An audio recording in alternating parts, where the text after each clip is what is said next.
I used to do DoorDash 2 summers ago. It was easy money and it was actually kind of fun. Well, for it being work anyways. My girlfriend and I would drive around for hours just listening to music and delivering food. Most days I could profit around $120 easily in less than 6 hours, which was better than the minimum wage job I had prior, working at a gas station for like $9.45 an hour. This night that I'm talking about though, I was alone. It seemed like DoorDash was always busiest in my area at nighttime, so usually I would start at about 4 or 5 p.m. and dash until 11 o'clock or later sometimes, just depending on my mood and what I had going on that night. I live in a small town, so usually I didn't have to wait too long for the food in the drive-thru, as there wouldn't have been anywhere near the amount of cars that you would see in a bigger city. I'm serious, I don't think we have more than 6,000 people here. That's how small my city is. I think this one in particular was a McDonald's order, and those were my favorite, just because I could usually get in and out quicker than most of the other places, like KFC and Taco Bell for example. The drive was much further than usual though, just over 12 miles I had to drive, but the order said it was over $10, so I accepted it. On my way there, as I got closer, when I started to realize that the house was in the middle of nowhere, off of some back roads, I got a bit nervous. It was kind of by my mom's house though, just a few miles further south.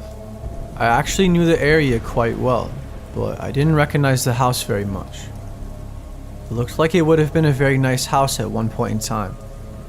It was a 2-story house, very large in size, but it looked really creepy.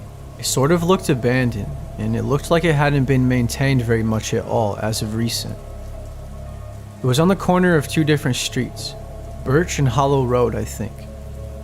The house had no light coming from it whatsoever, and there was no street lights at all either.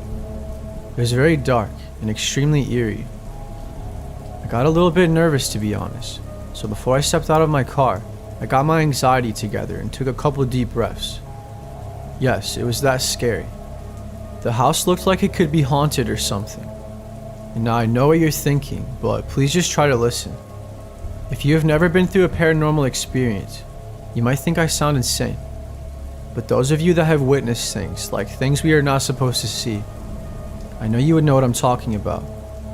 Talking about that feeling you get when there is some unknown type of negative energy around, and you can feel the anxiety and dread in your chest, and that's to say the least.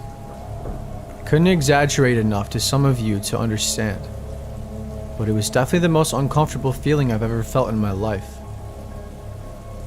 As I made my way up to the house, I forgot that it said hand to customer, but then I remembered, so I had to knock on the door and wait for the customer to answer so I could hand their food to them. So I knocked, and then I waited, for probably 30 seconds or so, and right as I was about to knock again, there was an extremely loud screaming sound out of nowhere. It was absolutely ear-piercing. I just about jumped so high it moved me backwards, and I almost fell down the cement steps. And that's when I ran straight to my car, and I dropped the food in a panic. I was parked all the way at the end of their long driveway, on the side of the road, so it took me a bit to finally make it to my car. The screaming continued the whole way to my car. There is no way any human would be capable of screaming like that. I mean, it was wretched and vile and just absolutely demonic. I literally started having a panic attack, and I was shaking so bad that it took me several times to put my key in the ignition to start my car. I couldn't get out of there fast enough. The screaming abruptly stopped just before I got the car to turn on. As I was taking off, I made one last look at the house, and right there in the front window was a tall, skinny, black shadowy figure with huge white wide open eyes. I'm telling you right now that it definitely wasn't a human. It wasn't a costume either. It was some sort of spirit. You might think I sound insane or paranoid or whatever, and you can think whatever you want, but I know what I saw, and I'm a perfectly healthy guy, mentally and physically. I can assure you it was real and not some hallucination. I didn't tell anyone about what happened though, for obvious reasons. I'm well aware that my friends and family would think I'm absolutely psychotic, and would probably try to send me to the ward.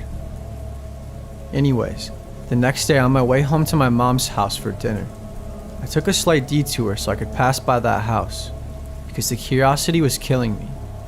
I knew it was a bad idea, but I couldn't control the urge. Plus, it was daytime, so I convinced myself I would be much safer. The food that I dropped off the night prior was still on the ground, scattered all over the place.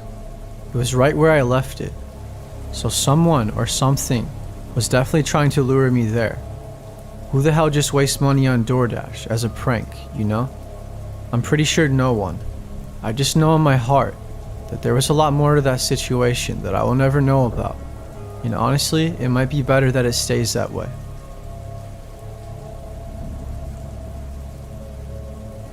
One night when I was doing Uber Eats, I almost fell victim to a child predator and a killer. I didn't know who he was at the time, or the history of the house that I was delivering to, but here's my story.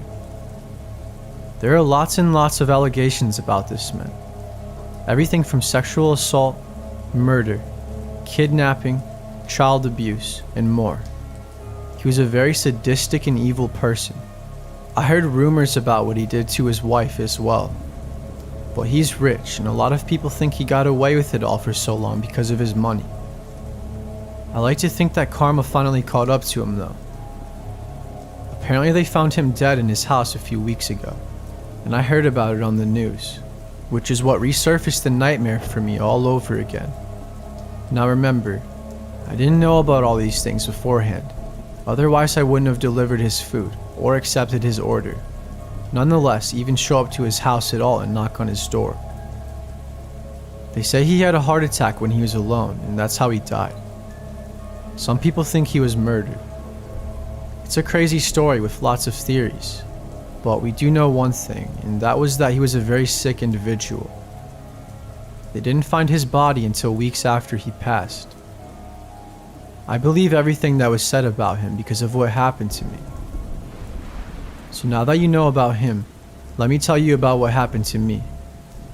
It was just a normal day of delivering Uber Eats.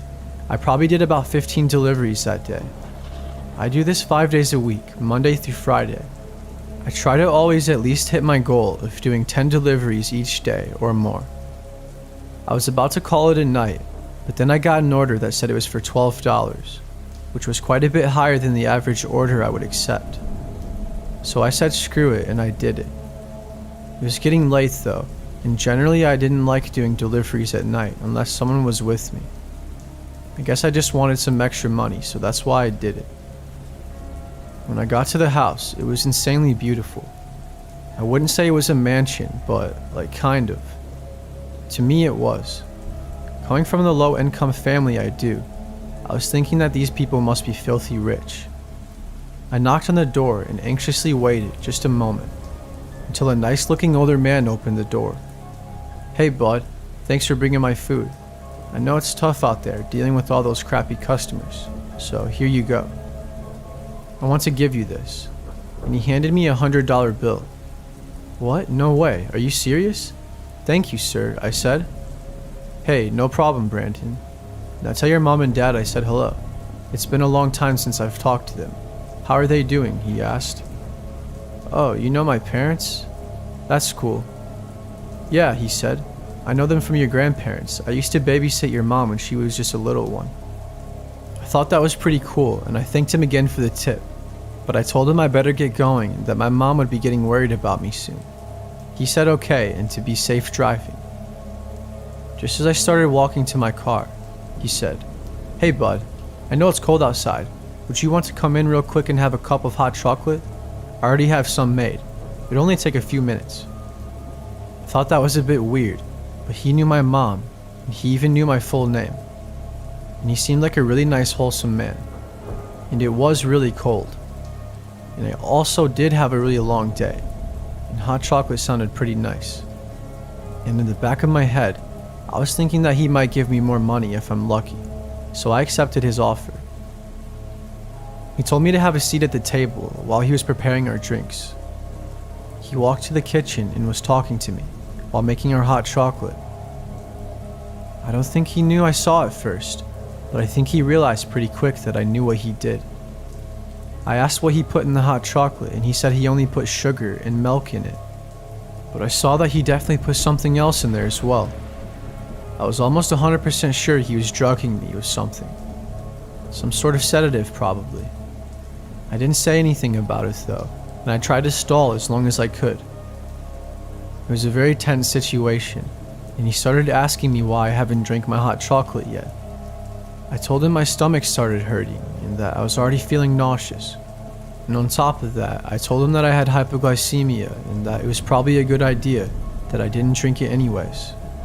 Because I try to stay away from sugar as much as possible, because it makes my blood sugar spike, and it could make me have a panic attack. He then got visibly angry and insisted I drink it. He said it was rude to decline after he gave me $100 and invited me to his home and prepared me a nice drink. I told him I was sorry and that I would try to drink as much as I can. I put the cup up to my mouth, and he let out this gut-wrenching creepy smile. I pretended to take a big gulp, but as soon as I put the cup down, his facial expression completely changed. He stared directly at me, very intensely, then slammed his hand on the table and stood up and said that it's not okay to lie, especially to an adult. He started to make his way around the table, headed straight towards me. I probably would have ended up just like those other kids and his wife if I wasn't fast enough to get out of there. I ran like lightning to my car and sped off before he even made it to the front door. I rushed home and told my mom what happened, but when she called the police, it got brushed to the side. The police were acting like they were going to do something about it, but I don't think they ever did. It's a good thing he was an old man and wasn't very fast. It was also a good thing I saw him put something sketchy in my drink. I still feel dumb thinking back on it. And how could I be that naive to go in his house in the first place? I don't know, but it's a good thing he is finally dead and can't hurt anyone anymore. Everything came out on the news about him, and all of the rumors about our city's police department and judicial system being rigged seem very true right now. It's a shame that sometimes you can get away with anything if you have enough money.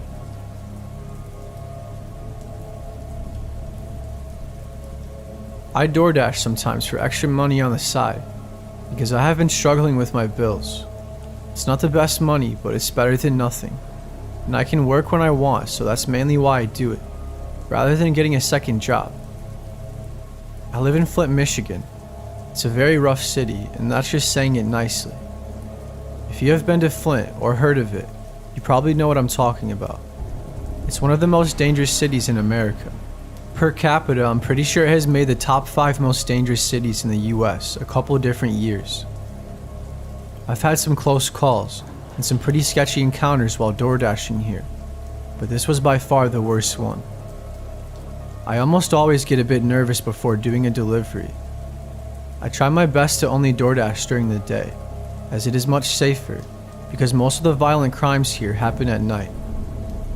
I've heard horror stories of DoorDash drivers, Grubhub drivers, pizza delivery drivers, but I never thought anything like it would happen to me. You always hear about those stories, but you don't know how horrific it is until it happens to you. The sad thing is, I'm just trying my best to make an honest living and support myself, and by putting food on the table for my family. The north side of Flint is definitely the most dangerous part of the whole city, and that's where this took place. Martin Luther King Avenue. Notorious for drugs, prostitution, violence, gangs, you name it. Some areas in Flint are better than others, but for the most part, it's all just really bad. But the north side, like I said, is a whole different world. Certain areas you aren't even allowed to go through, unless you are from there. And if you do, you are risking your life. I'm not even exaggerating one bit. The police don't even drive through there, and 9 times out of 10, the police won't even show up if they're called. That's how bad it is. I have legit had a cop tell me before to never go through certain parts of the north side, and that if I absolutely must, that it's not necessary to stop at the stop signs or 4-way stops or any stoplight at all, and to obviously be careful when doing so. But I was told to not even come to a complete stop unless I absolutely have to. It's such a desolated area sometimes that you don't even have to worry about traffic as much. But the thing is, there are gangs out there who will try and rob you or hurt you. Sex trafficking is huge out there as well. I've had lots of messed up things happen to me here in Flint, and I've seen numerous counts of horrible things. As I was pulling up to the house to drop the food off, it looked like the house was abandoned. I was very careful though, because there are squatters everywhere in Flint that live in those abandoned homes. The house right next to it though, it had like 4 or 5 cars in the driveway, and some more cars parked on the side of the road on the curb. The house had loud music playing, and in the front yard there were 2 pit bulls chained up. I tried to not think about what was going on over there and just do my job. Even though it made me a little anxious, it's always best to keep your head down and to not bother anyone in these types of areas especially. I went around the back to see if there was anyone, and when I turned around there were 3 guys walking towards me. "Hey, are you DoorDash?" "I just need my food, man," he said. One of them grabbed it from me and I started walking towards my car quickly. I kinda sped off around them because I was having a really bad feeling. After taking only a couple of steps past them, one of them hit me directly on the back of the head, and then a couple more punches went flying to my face and my head from all directions. I tried to turn around to defend myself, but as I turned, one of them knocked me out cold. I don't know how long I was out for, or what they did to me while I was out, but they took my phone, all of my money, my debit cards, my watch, and they even took my shoes. I woke up shortly after in a haze, and I was really confused. I slowly started to piece together what happened to me. Luckily they didn't take my car though, but my keys weren't in my pocket either, so I was panicking trying to find them. I found them after a few minutes of searching. They were in the road by the curb that was next to me. I ran to my car and drove off. As I was leaving, I noticed they still had some sort of party going on over there, and I thought that was so bizarre. To them it was like nothing even happened at all. I'm sure they weren't worried about getting in trouble or anything either. They just took advantage of me like a bunch of bullies. I'm lucky they didn't hurt me worse though. While it was happening, I wasn't sure if I was going to make it out alive. I'm sure glad I lived to tell this story though, and I can say that it was truly a lesson learned. I still do DoorDash, just not in the Flint area anymore, and I'm way more careful nowadays. And yes, when I called the police, they told me they would send an officer out there, but I'm willing to bet you that they never did. I wasn't really expecting them to anyways. When I was 13, the dawning of a new millennium took place on New Year's Eve. While people were fearing the worst with the Y2K bug or out partying and drinking, I was home alone. In 1996, my parents had split up, and from there they divorced, and my mother and I moved across the country from Oregon to Tennessee with her best friend. On the eve of the year 2000, I was home alone, and my mother was currently out of state. Now this didn't worry me, as this was not the first time. I often came home to find a note on the kitchen counter saying that they had gone to Florida for a few days and that there were groceries in the fridge. Since the divorce, she was habitually leaving me alone for long periods of time to go to Florida. We lived on a relatively quiet road, surrounded by trees and set a few miles out of town. And I knew most of the people, if not by name, then by face enough to wave and have a small chat with. And I had never been before given a reason to be afraid of being alone. On the night in question, I was staying up late watching television. I remember I was watching the movie His Bodyguard on the USA channel, and I had most of the lights on in the house. Not because I was afraid, but because at 13, I wasn't concerned with the electricity bills or even saving the environment.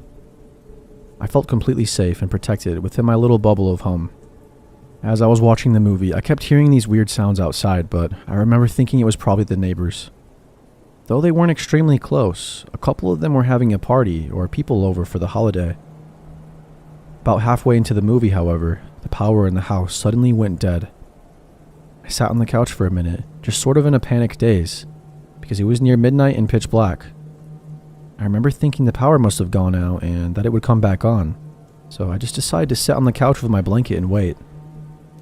A few minutes passed by when I heard a noise in the kitchen where the back door is. My heart started racing in my chest because I thought it sounded like the back door being shut.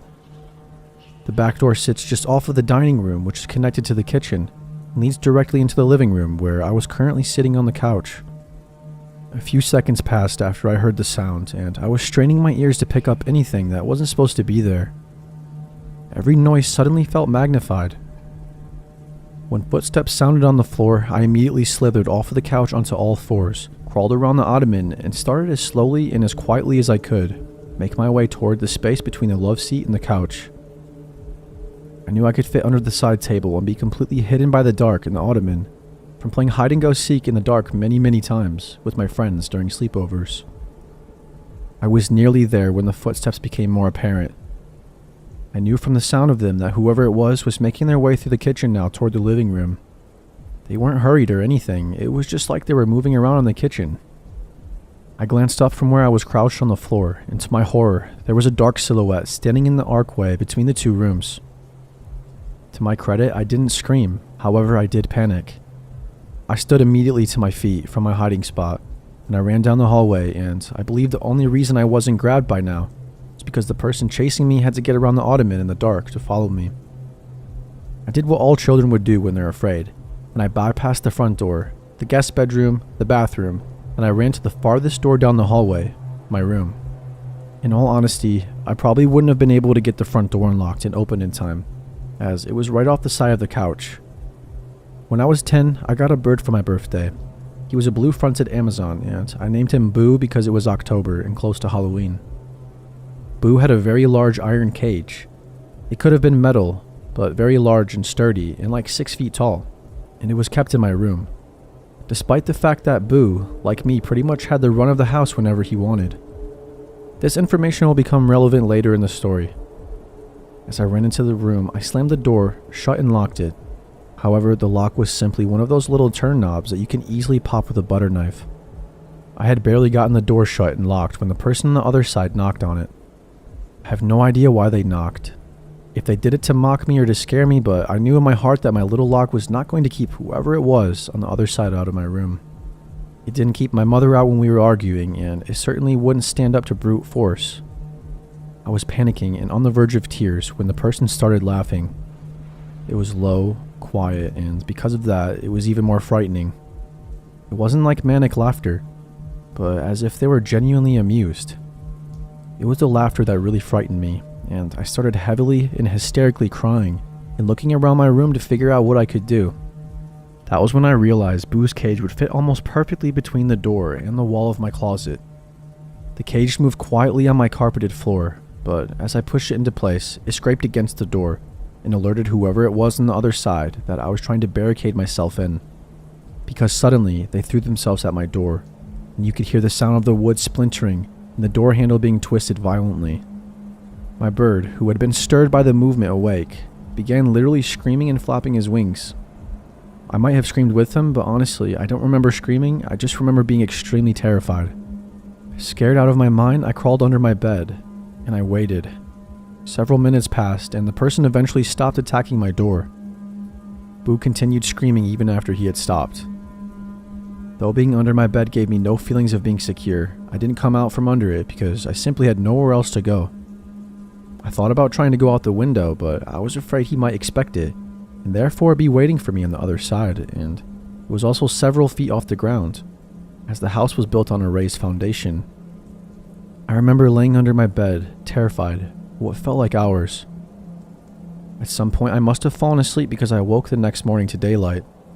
The fear of what had happened came back to me as soon as I registered where I was and why, and scared that whoever had been in my house might still be there. I decided to crawl out the window and run to a neighbor since it was daylight outside, and therefore I felt less afraid. Crawling out this kind of window was a lot harder than it looks, and I did it less than gracefully, as I was not and still am not the most coordinated person. Once I was back on my feet, however, I carefully made my way around the house, and that's when I noticed that the back door was wide open. Scared but feeling braver now that I was outside and that it was morning, instead of pitch black night, I walked back up the steps and started peering inside. Seeing nothing out of the ordinary, meaning no terrifying man leering at me basically, I decided to go inside. Looking back, I cringe on how stupid this could have turned out, and I wish I would have told my younger self to make the smarter move and just go get help. But thankfully, no one was inside the house. I did a terrifying, heart-pounding room-to-room check, looking in closets and under beds, behind the couch, and anywhere I thought even a small child might be able to fit. I even popped the lock on my mom's bedroom so I could check it, and then relocked it afterwards. When I was positive there was no one there, I went back to lock the back door. I had left it open in case I needed to escape, and I noticed that the breaker box in the opposite wall was open. The main switch had been pulled. I flipped it back on, locked both locks on the back door, and checked all the windows and front door, and then called my mom, where I once again broke down crying hysterically. She called a coworker who came and stayed the entire day with me as they drove back. My mom still took random trips to Florida after that, but I always went with her from then on forward. This past New Year's Eve, I went away for the night with my two best friends and one of their moms. I was home for the holidays from college, and my friend Sarah invited me to go to Palm Springs to celebrate New Year's with her mom and our friend Rachel. I didn't have any other plans, so I decided to go with them. We went to a cool city about an hour from where we live that is big on shopping and resorts. We planned to have a pretty calm night, watch the ball drop at a block party downtown, and have a few drinks at the bar. Since we're on the West Coast, the ball drop is at 9, so at around 8, we ventured from our hotel, walking to the block party about a mile away. On the way, we passed by a very lively bar. We decided to stop by, and we spent 15 minutes dancing, but we didn't get any drinks. It was a gay bar, and Sarah and Rachel being gay, they were stoked on it and wanted to come back after the ball drop, even though it was about 90% men there. Continue on to the block party to get some dinner and a glass of champagne. The ball finally dropped and they had a DJ, so we spent about an hour there just dancing. After we got tired of it, we decided to head back to the bar and hang out there until midnight. Once we get there, Sarah's mom pays for a drink for each of us, but leaves soon after that because she was tired. It's about 10:30 at this point, and Sarah, Rachel, and I are enjoying our drinks and having fun dancing. Rachel tried some of my drink since it was one she hadn't had before. I constantly have my guard up when drinking in public, and I felt safe at this bar because it was 90% gay men, who I thought would not have an interest in me. I went back to the bar to get a second drink, and that's the last thing I remember. The rest I've gathered from Sarah and Rachel. Almost immediately after getting my second drink, I asked Rachel to go to the bathroom with me because I wasn't feeling well, even though I was completely fine 10 minutes before. Once in the bathroom, I just collapsed on the floor and I was almost unresponsive. Rachel, now worried, somehow drags my lifeless body out to where Sarah was waiting for us. Security, seeing my condition and assuming I was wasted, asked us to leave. Sarah and Rachel decided to take me back to the hotel about a half a mile away. By this point, I was unconscious and there were barely sounds escaping from my mouth. They saw someone leave the bar at the same time as us, who was walking near us, but they were preoccupied with trying to keep my lifeless body off the ground. At one point, I threw up all over myself, and the both of them, and the sidewalk. The next part of the story we had to get from Sarah because Rachel doesn't have much memory of this. Still struggling to carry me, the man they saw leave the bar approached them. He was hitting on Rachel, trying to get her to grab a drink with him. She was very agitated and told him to leave, and her friend needed help right now. He didn't take no for an answer and continued to follow us down the street and kept asking if we wanted to get drinks with him and if he can help carry me and such. A middle-aged woman witnessing this came up and told the man off. Something along the lines of, "Stop harassing these young women or I'm going to call the police." And thankfully he left after that. Next, by some miracle, an EMT and his wife enjoying the holiday ran into us on the street. He checked me out to make sure something wasn't majorly wrong and then carried me the rest of the way to my motel and into the room, since my friends could barely hold me up. They thanked him profusely and him and his wife left. This is where Rachel's memory kicks back in a little bit. 5 minutes later, they get a knock on the door and it's the EMT and his wife again. They came to let us know that a man followed us to the hotel, and they just saw him hop the gate and start to make his way to our room. My friends called hotel security, but they were unable to find him. My friends didn't get a glimpse of him, but I'm sure it was the same man from earlier. I spent the rest of the night vomiting everything in my body and dry heaving after that. I woke up the next morning in a pile of pillows and blankets on the bathroom floor. My last memory was at the bar getting a second drink, and my friends filled me in on everything that happened. Feeling like crap, I thought I must have drank way too much.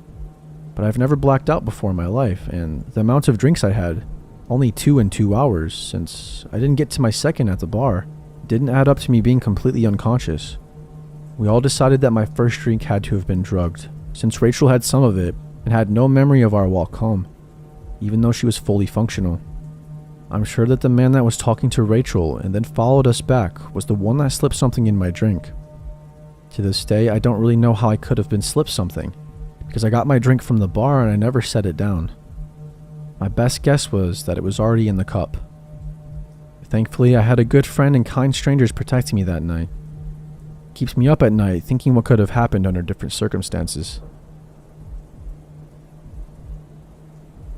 A few years ago, when I was 19, I was coming home from watching the fireworks display on New Year's Eve.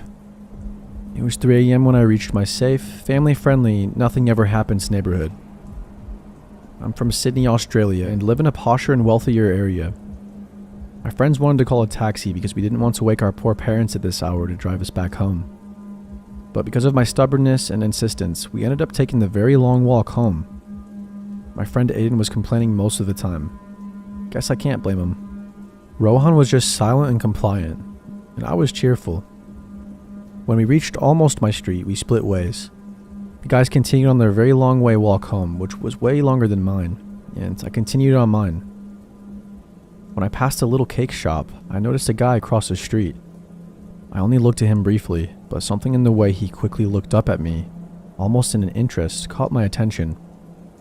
I hurried on anyways, because I'm usually paranoid about things, and 99% of the time, it's just me being paranoid. I turned onto my street, which was much darker than I had anticipated. This was about 3:15 a.m., mind you. As I passed the bowling club, I kept looking behind me just to make sure. It was getting quite cold and dark, so I started feeling creeped out. But there was no one behind me. No one anywhere as far as I could see. I was halfway down my street where the road dips down when I noticed something on the path in front of me. I couldn't tell what it was, and at the last minute, I stepped off the path onto the road to avoid it, because it looked like it might be a dead animal. And as I stepped onto the road, I turned slightly and saw that there was someone behind me. They weren't too close, but they weren't too far away either. And I remember my heart leapt into my throat because I hadn't seen them before. And for them to have gotten that close in that short space of time, something about it didn't sit well with me. When I told people about this later, they said that I should have been quite sus then. It was 3 a.m. in the morning, and you're quietly walking behind a girl, not even bothering to keep a safe distance. Like if you're really innocent, you would take measures to emphasize that, right? I couldn't see who it was, nor could I tell if it was male or female, because it was just a black figure to me. It was a very brief glimpse. I was scared though, so I whipped out my phone and started to call Aiden. I kept calling him, but silly Vodafone couldn't connect to him. So I tried to call Rohan, but he wouldn't pick up. I kept this up at least 5 times, getting increasingly anxious, but daring not to look behind me to see if he was still there. I'm glad I didn't, actually. I think I would have really freaked out if I had confirmed it. By that time, I'd reached my driveway and I hurried up it, thinking I was safe. But as I was halfway up, I looked over my shoulder again, just really quickly, and I saw the figure there again. The way I explain this next bit is going to be hard, because I was really confused and muddled, because on one hand, it may have looked like he was merely passing my driveway, but on the other hand, I am much more certain that it looked like he was just about to step onto the driveway, as if to walk up. And at that precise moment that I thought that, it occurred to me that he might be my brother, Jonathan, because no one else would bother walking up my driveway. Even if some guy was following me, it never occurred to me that he would really go to the lengths of going up my driveway as well. I thought I was completely safe because I had the advantage of having my house close by when he started following me. However, something about the build of this figure didn't seem like Jonathan to me, so I hurried on anyway. My beautiful, wonderful, amazing mother had stayed up to wait for me, and I'm so glad because she opened the door for me as soon as I knocked. I hate to imagine what would have happened if I'd had to wait for a while. I went inside, but I left the second door open and the outside light on because I thought, Jonathan might be coming in any second now, but Mom was like, you can turn them off, Your brother came back 2 hours ago. I did get a little bit creeped out, but I just dismissed the thought because we are so quick to always think we're safe. I closed the door, shut off the light, and went to get a drink of water, and Mom went to bed.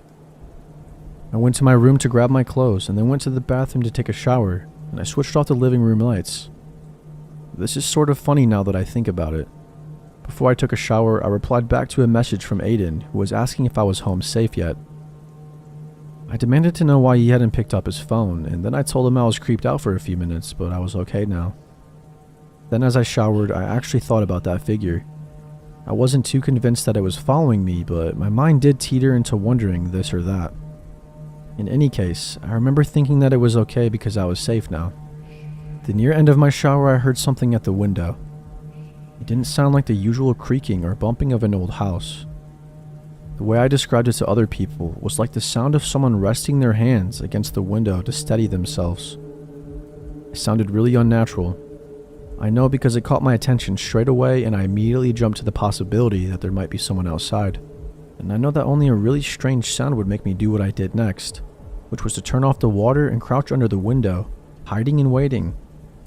I waited for quite some time, too scared to move. For a few minutes, but there was nothing, so I gingerly crawled out. Still too scared to stand up properly, and I switched off the bathroom lights. But then it was impossible for me to dry myself and dress myself, so I turned on the heater light, which is much smaller and dimmer. But as I did that, I noticed at the window that there was a very small blue light there. That certainly didn't belong there. The way I can describe it now, it was almost like a keypad of a phone lit up. I was so scared, but I switched off the heater light as well and backed into the corner. My towel wrapped around me and I waited. It seemed like a long time that I waited, too scared to unlock the door and move because I knew it would make a lot of noise. As I waited in the pitch darkness, several blue lights came on outside the window, like a few. It became very bright and they were moving it, trying to shine it through the window. Now that I think about it, it had to be a phone, but I'm not sure because there were a few lights. But that did it for me because I practically bolted for my mom. I unlocked the door and went into my parents' room, trembling like a leaf and gibbering that there was someone outside the bathroom window. I was clearly very upset, so Mom ushered me around trying to find a safe room for me to change into. Dad apparently heard the footsteps hurrying back down the driveway, and I'm glad he did, because the situation feels so surreal to me now that I'm not even sure if it really happened. Maybe I imagined it all. But this is confirmation that it wasn't just my imagination. I was so shaky, and I slid into bed and couldn't sleep until morning. And even when it was morning, I was terrified, especially when I heard Dad leave the house and go into the backyard. So that was the lesson I learned. I'm never walking home again at night. I'm even a bit worried during the daytime now. We never did find out who it was. People wonder if it was the same person I'd passed earlier, but for some reason I didn't think so. My brother doesn't think so either. This past New Year's was mine and my boyfriend's 4-year anniversary. We typically don't do much, so this year we decided to make it special by planning a romantic getaway. At the time, the two of us were living in Seattle and we wanted to rent a cabin in a snowy small town for the weekend. We found a cabin on Airbnb with a hot tub and we were sold. The cabin was, of course, the last house on the road. To get to it, you had to drive down a small remote private road that ended in a roundabout. Off the roundabout was a long uphill driveway leading up to our cabin. We got to the cabin and it was snowy and beautiful. The cabin itself sat on top of a garage and you needed to take stairs on the back side of the property to get to the front door. When we got inside, there was a booklet with all of the cabin's info outlined. The book said that during the snowy season, don't be surprised if their contracted snowplowers showed up to clear off the driveway. Okay, sounds good.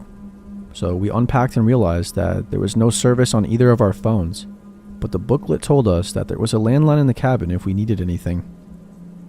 We spent the first night by the fire playing board games and drinking wine. The weekend was exactly what we needed.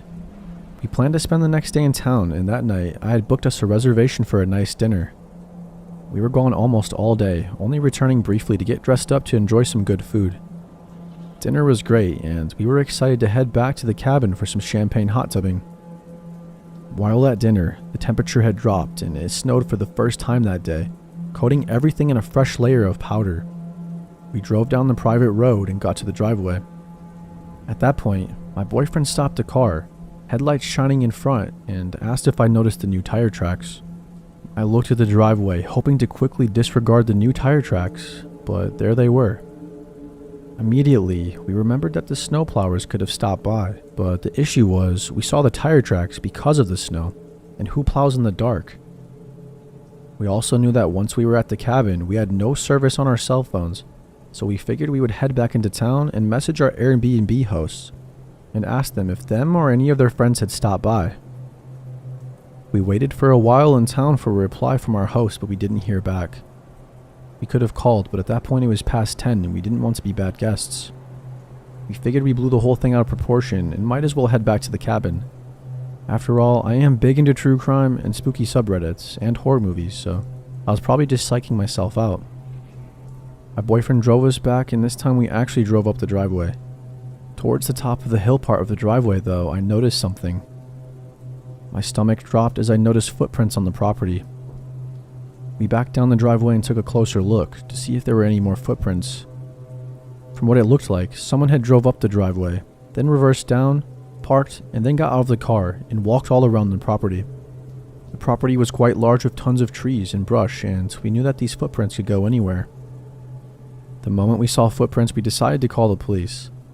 We figured it was better safe than sorry, and we would just have the officer go onto the property with us to check everything out. We drove down the road till we got service, called the police, and waited for their arrival. The policeman showed up and we followed him onto the property.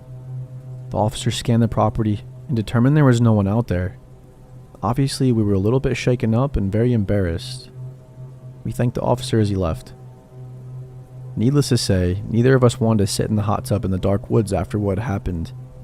Instead, we locked the doors and watched a movie, champagne-less. We were both tired from the day and passed out pretty quickly. At 3 a.m., we both woke up on the couch with the TV on and all the lights, laughing about how the night didn't turn out as planned. As my boyfriend went to brush his teeth, we heard a noise. It sounded mechanical and only lasted a few seconds. We looked at each other and froze. The garage door. There are very few reasons that someone would need to open the garage door of a guest-occupied Airbnb at 3 in the morning. Like I said, we woke up with all of the lights on and the cabin had lots of windows. We knew that if someone was outside, they knew that we were here and that they could see us. I immediately grabbed the landline and dialed 911 once again. We sat crouched in the Airbnb praying for the police to arrive. We knew that whoever had made those tracks was still on the property, and this time they were making noise. As I sat talking to the operator, we heard a bang on our balcony as if someone was throwing something up onto it. I was losing my absolute shit when the operator told me the police were nearby. All of a sudden they were there. We saw the police lights and watched them search everything.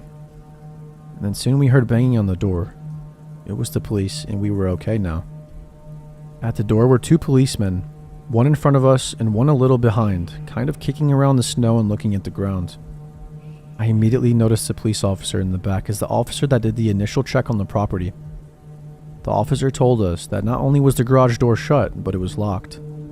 And again, there was no signs of someone on the property. We discussed leaving, but the officer said the road conditions were too dangerous at that time of night. I looked at the officer who had to come out to the property twice, and I felt I had deeply disappointed him. My boyfriend and I went back inside, again locking all the doors, and we tried to sleep. The next day, we were leaving, and while we survived the night, I didn't feel right in the cabin anymore. It was forever the spooky cabin in my head, and I just wanted to leave. As we packed, we heard the same noise that we heard at 3 a.m. That's when I had the realization that it was the heater. All that time, it was just the heater in the garage making this noise. My boyfriend looked at me and immediately said, "You need to give up your murder shows," and then walked away. As for the banging on the balcony, it was just a perfectly timed fall of a pine cone. I promise I'm not paranoid. I think back on this story a lot, and I'm embarrassed about how little came of it, but also incredibly grateful for the same reason. My sister is a student in South London and has lived in some pretty awful student accommodation during her time studying. This particular house that she lived in had trouble with the front door lock and was just off a very busy main road. She had 4 other housemates and her room was in the attic, which obviously is the setup for all creepy happenings, but in reality was a really nice conversion. On this particular evening, she was planning on heading out later to celebrate New Year's Eve locally with her friends. She was in the house alone while getting ready and had left her room to put makeup on in the bathroom. While she was doing this, she heard a really loud knock on her front door and some scuffling outside. Assuming it was one of her housemates coming back to grab something that they had forgotten, she headed downstairs to let them in. As she got close to the door, she heard voices that she didn't recognize and could see the shapes of 2 people through the frosted glass. We lived in London all of our lives and are both probably quick to not trust the situation, so she kept quiet and slowly made her way back upstairs, when suddenly the door literally flies open with a huge bang, and a man and a woman come flying in. She said that she could practically smell the alcohol on these 2 from a floor up, and from the way they were talking, she could tell they were totally off their faces on a shit ton of drugs too. As they immediately start to force entry into the first bedroom on the ground floor and grab anything they can find, my sister in a panic makes a dash up the staircase to her attic room to stay out of their way and out of sight until she can figure out what to do next. In her room, she finds her phone and immediately calls the police. She has to tell the operator what's going on as quietly as possible and is told that the police will be there in about 12 minutes. She told me that this 12 minutes was the longest and most terrifying 12 minutes of her life. As she hears the banging and smashing noises from downstairs starting to move up the house, it is of course at this moment that she remembers the staircase which leads up to the attic is still down, as she hadn't had time to pull it up behind her in her frenzied dash to her room. To counter this frankly appalling realization, she moves every item of furniture over the trap door and then sits on top of it all to stop them gaining entry if they try. As she sits there too afraid to even breathe and her heartbeat racing in her ears, she hears them kick down the very last door in the house right next to her staircase. The woman is screaming and smashing things up, and the man is shouting instructions about what items to steal. These total dickheads were so confident and off their faces they don't even bother to be quiet, which makes them that much scarier. She hasn't got a doubt that if a person confronted them or they found someone in the house, they would become very violent. As it becomes obvious to both them and her that the last place to try is her room, she hears the most beautiful sound anyone has ever heard, as the yell of "police" echoes up the stairs. These 2 weirdos might be out of it, but they know what that means. The guy just clean jumps out of the 2nd floor window, lands on the shed and escapes over the garden fence, but the woman can't figure out which way to run and is caught by the police, screaming, biting, scratching, and swearing. My sister, sitting on top of the chest of drawers over her trap doors, in exactly the same position she has been for those seemingly never-ending 12 minutes, can only bring herself to open the trap door once the police tell her over and over that it's safe to do so.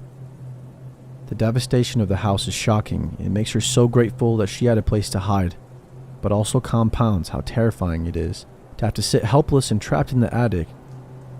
She speaks to the police and gives her statement, and then calls my mom in a total wreck. She goes to stay with my mom and little sister for a few days while it's sorted out, then moves in with her boyfriend, who is also a student at the same uni. She only returns to collect her stuff, which at least is still around. Everyone else, door locked or unlocked, had their valuables stolen. This story strikes me of total dread and is probably one of the scariest things I've heard. Imagining what it must have been like for her makes me feel sick.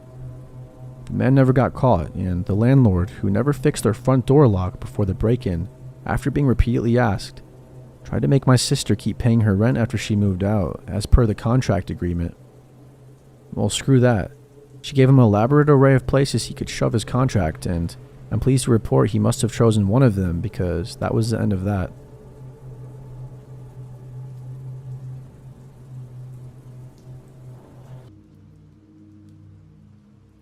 When I was in high school, my friends and I used to walk to McDonald's after the last class of the day. We did this religiously, sometimes every day of the week even. A few of my friends that I did this with actually lived in town as well, and so it worked out quite well. If we ever got bored of walking the streets, or dropping by every fast food place or Goodwill in town, and even playing basketball, we would just go to said friend's house to hang out until his mom got home.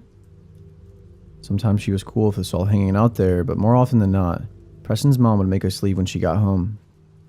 She was usually okay with one or two of us being there, but anytime the number exceeded that, usually we were told that we had to leave. Which was understandable. I mean, it was a pretty small house, and having a bunch of rambunctious teens over every day after you get out of work could be daunting. Especially when they caused havoc, like we did. We weren't bad kids, but we did smoke weed and stuff like that. Going back and thinking about it, I wish I didn't smoke so much so early on. I'm completely sober now, by the way. I don't smoke or drink at all. Nothing against it, it's just not for me. I just wish us kids didn't get high all the time, and instead took our mental and physical health much more serious. I had no idea how much I would regret the countless days and years of smoking prematurely as a minor. I think it messed with my head more than I'd like to admit. Don't get me wrong, I'm living my best life now, but I would have been much better off without it. Weed definitely isn't the worst thing in the world by any means, but it comes with its consequences, especially as a kid smoking it nearly every day. On this day that I'm talking about, it was just like any other. We were walking after school. When I say we, I'm talking about Preston, Tyler, Joshua, and Ethan. And then, of course, me. My name is Connor, by the way. School was out at 2:19 every day, and we would usually walk to McDonald's or the park. This day specifically, we walked to McDonald's. I usually didn't have any money, but this time I remember I did, so I walked up to the register and I bought an M&M McFlurry. I would buy one of those whenever I could because they were my favorite. I remember that McDonald's was rather quiet and not busy at all that day. It was very unusual. I think there was like one other customer that was there besides us kids, and even then, I think they left shortly after we got there. Of course, we took this opportunity to be loud and obnoxious pigs. I mean, it was only right. We had the McDonald's to ourselves, and we were all high as shit. That excitement was only short-lived, though, because after a few minutes of us causing a scene, a man came over to us. He had long brown hair, was old, and had a creepy demeanor to him. He introduced himself as Billy. I don't know why, but when he said his name, Preston started to burst out laughing. I'm not gonna lie, that triggered a chain reaction and spiraled the rest of us into a small chuckle. Preston was legit dying laughing though, and he couldn't contain himself at all. I felt bad for the man, but I really couldn't help it. It was just funny. You guys might not get why it was so funny, but let me explain some. This guy kind of looked like an incest hillbilly, so when he said his name and it matched out to be with what he looked like, we died inside laughing. That's when the creepy man stood there and gave Preston this menacing look. I swear I could see Preston sweating in regret out of the corner of my eye without even looking at him. I swore I even heard him gulp when the man tightened up his menacing eyes onto him. It seemed as though Billy was trying to hold back his rage. I mean, it wasn't that serious. We weren't trying to actually make fun of him, but I guess I can understand why he was so upset. Suddenly, things weren't so funny anymore. Yes, we all smoked weed, but we weren't those typical stoner tough kids. We all played sports, and we were preppy, and we didn't have an ounce of Sigma in us at all. What I'm trying to say is, we were not ready for what this man had in store for us. Especially me. I was never the confrontational type. We learned that he worked there and he threatened to kick us out. We apologized to him, and after a while, we eventually got him to walk away. Thought it was very strange that he said he worked there. I mean, he wasn't wearing a uniform or anything, and he was acting a bit abnormal for a worker. After a while of discussing what just happened, we all decided to leave. I told my parents about the man, and my mom called the McDonald's and spoke with the general manager. We found out that he doesn't actually work there anymore and that he was fired years ago. Apparently he used to work as a janitor and a line cook, but he was fired one night when he attempted to stab a customer in the parking lot because the customer had complained politely about his order being wrong. Billy was arrested and he went to jail and was deemed mentally incompetent and sent to the loony bin for years. I guess he keeps coming back and harassing customers. It's a good thing we didn't push him over the edge though, because maybe he would have tried to stab one of us. If one of us would have made a passive-aggressive comment that he took offense to in any way, shape, or form, it's very clear that he would have been capable of the unthinkable. Despite having the police called on him multiple times, he kept showing up to the McDonald's. Eventually, they got him arrested for trespassing, and since it broke his probation type deal, I think he either went back to jail or the loony bin again. I know this isn't the scariest story in the world, but this was something that really happened. I'm thankful nothing else turned out of this, though, and we never saw him again.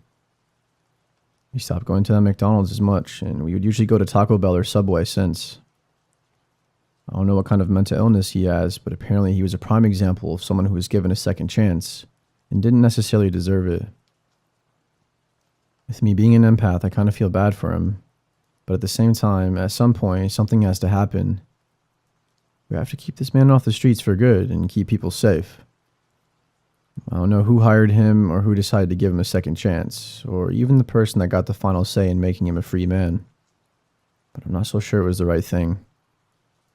Mental illness is a real thing, and it's unfortunate, but for God Almighty, we have to keep the streets a safe place for everyone. Trust me, you wouldn't want your kids to run into this guy. He's too unpredictable, and a parent's worst nightmare. I don't want to read too far into it because he didn't prove it to us, but we got a very creepy vibe from him as well, like pedophile creepy.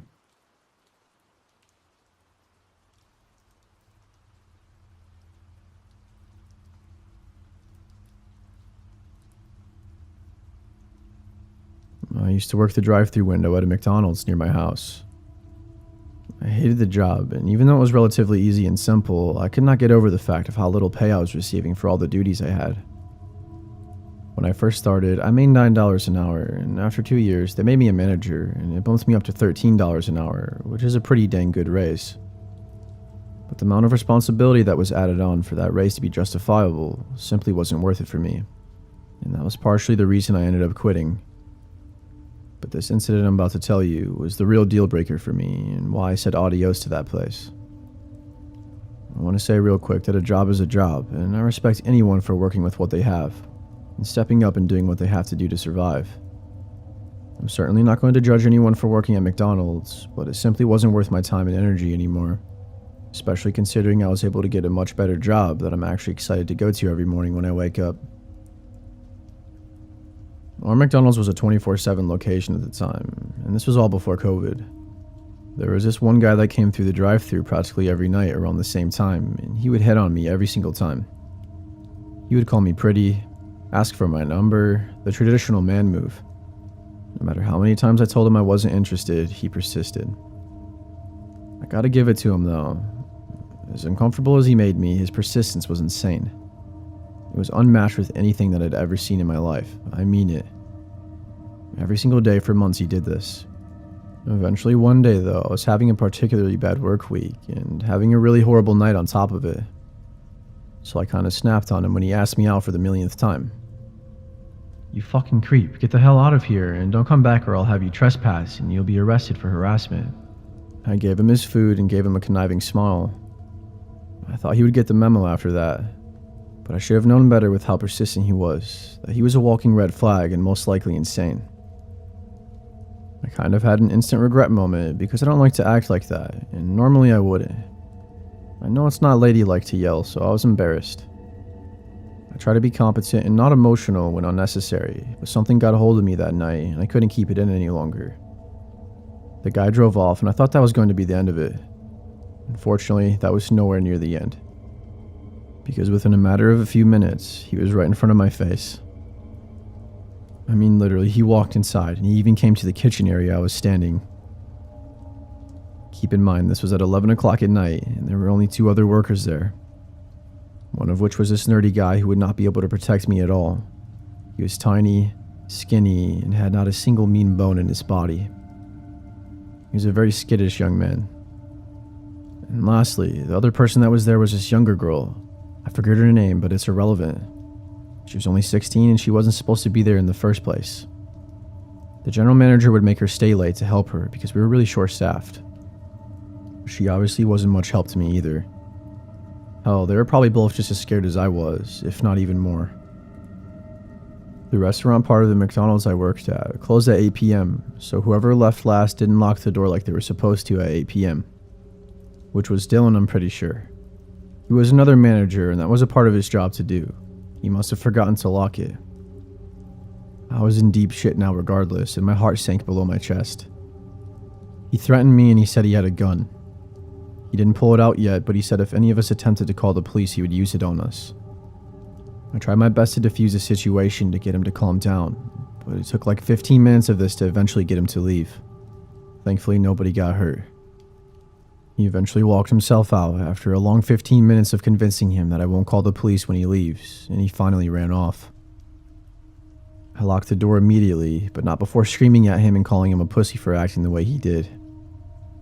I don't know why or what got a hold of me to do that. I just had this pent-up anger, and it came out of me almost unwillingly. My dumbass had to further accelerate the situation by yelling at him, and by doing that, I made everything 10 times worse. "That's why your ugly fat slob ass will never have a girlfriend, you weirdo incel," I screamed. He turned around immediately and started running back towards the store.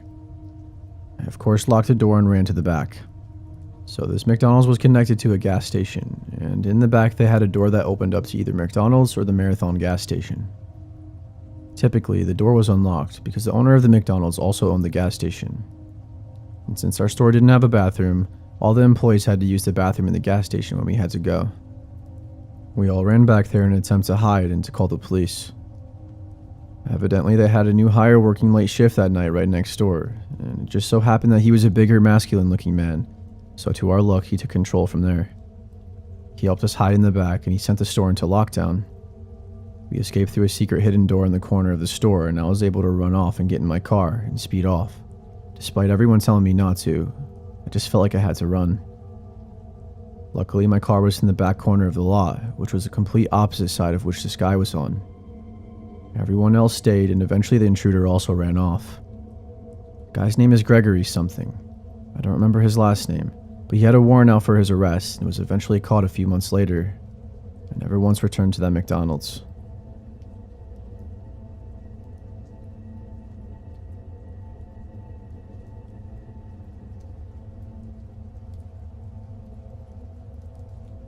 I don't really want to talk about the exact location, and I also don't really want to say my name or the names of anyone associated with this story for privacy reasons. I would like to be anonymous, and hopefully it stays that way. What I will say was this took place at a McDonald's in a bigger city. I was with my friend who I'm going to call Jessica for the sake of this story. She was my best friend all throughout high school. We were really close and always had each other's backs on everything, especially when it comes to stuff like this.